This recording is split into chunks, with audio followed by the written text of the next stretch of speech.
dito ko, parang may bukol siya na maliit. Dinidedma ko lang 2 months to 3 months. Parang lumalaki na siya. Tapos kumikirot, hindi ako makatulog. Sumakit yung dito ko.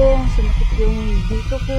Yung katawan ko parang bumabagsak. Nagpa-check up kami dito sa Angeles na hospital. Sabi ng doktor, grabe ang kirot, as in, ang kirot hindi ako makatulog. Hindi ako maka-exhale, inhale. Kasi pag naganon ako, para siyang sumasama hanggang tumutulo na yung luha ko. Hindi ko na alam kung anong gagawin ko. Nagpe-pray ako sa chapel. Sabi ko, bakit ako pa? Bakit ako pa yung binigyan mo? Ganun ba ako kasama? Nabibigyan niya ako ng ganito na sakit. Tapos yung mga anak ko, mga bata pa. Nagkagalit ako sa kanya.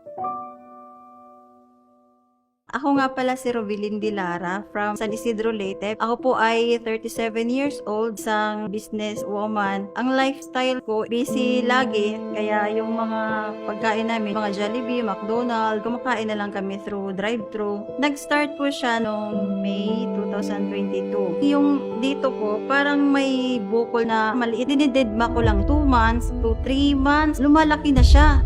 Tapos kumikirot. Nung kumikirot na, hindi ako makatulog. Sumakit yung dito ko. Sumakit yung dito ko. Yung katawan ko parang bumabagsak. Sabi ko sa kapatid ko, Labs, samahan mo ako magpa-check up tayo. Nagpa-check up kami dito sa Angeles na hospital. Sabi ng doktor, may bukol. Kailangan tayo magwawas for biopsy. Sabi ko, Dok, tay ka lang. Kasi nga, hindi ko maano inangay.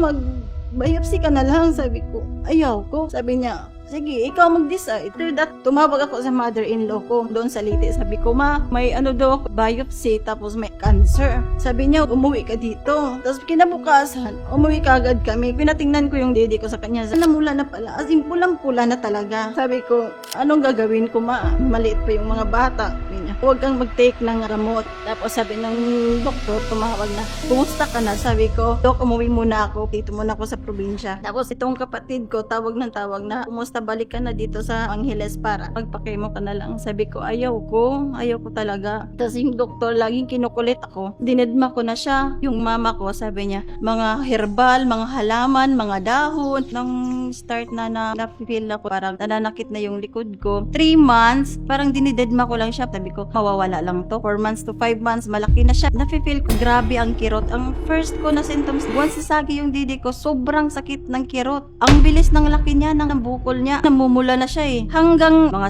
7, 6, ang laki na talaga ng dede ko. Para siyang kamatis na pulang-pula siya. Hindi ako maka-exhale, inhale. Kasi pagan ko, as in kirot na kirot talaga. Grabe ang iyak ko. So nung hindi ko na kaya, nag-decide na talaga ako. Nag-hospital na kami. So doon na yung kinapa yung dede ko. Sabi niya sa akin, biopsy. Sabi ko, teka lang, Dok. In-explain na niya kung ano nangyari. Nakapa na niya eh. Pagkatapos nun, hindi na ako pumayag na i-biopsy. Ang sabi niya sa akin, mag-prepare ka na lang ng 390,000. Yung sinabi ng doktor na yun yung gagawin sa akin, natulala ako, nanlalamig, nawala akong enerhiya sa katawan, parang lumalakad ako na nasa hangin lang, na nagsikin na sa akin yung pagsabi ng doktor na chemo, wala na, tumutulo na yung luha ko, di ko na alam kung anong gagawin ko. Tapos naalala ko na yung mga anak ko, maliliit, mga elementary pa sa 2 years old. Tapos hindi na kami bumalik sa doktor.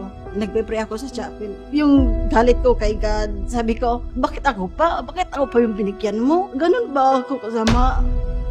Nabibigyan niya ako ng ganito na sakit. Tapos yung mga anak ko, mga bata pa. Nung sinabi ni doktor na bumalik ka na kasi nagta-transfer daw yan sa kabila. Nakinig ako sa mother-in-law ko na huwag bumalik. Tapos sabi naman ng mother-in-law ko, mag-herbal ka, itry mo daw yung Salveyo. Maraming mga testimony sa YouTube. So tiningnan ko, ito pala yung SPG. So ang ginawa ko dito, yung isang kutsara, tapos maliit lang yung water. Paggabi, inom ako before matulog. After 3 weeks, nung uminom ako nito, yung nafe-feel ko yung dede ko, kasi ang sinusuntok, tinutunaw sa loob na yung paglabas ng nana, doon ako natuwa. Ang dami talaga na yun na. Kasi yun pala yun yung nagpapa-infected sa ilalim. Kaya siya lumalabas. Sabi ko sa sarili ko, kung pwede pa lang ito ibudbud dito sa dede ko, binudbud ko na. Tapos nung umuwi na ako dito sa Cavite, bumili ako nito ng 5. Dami-dami ko nang ininom na mga herbal. Ito yung nagpapagaling sa akin.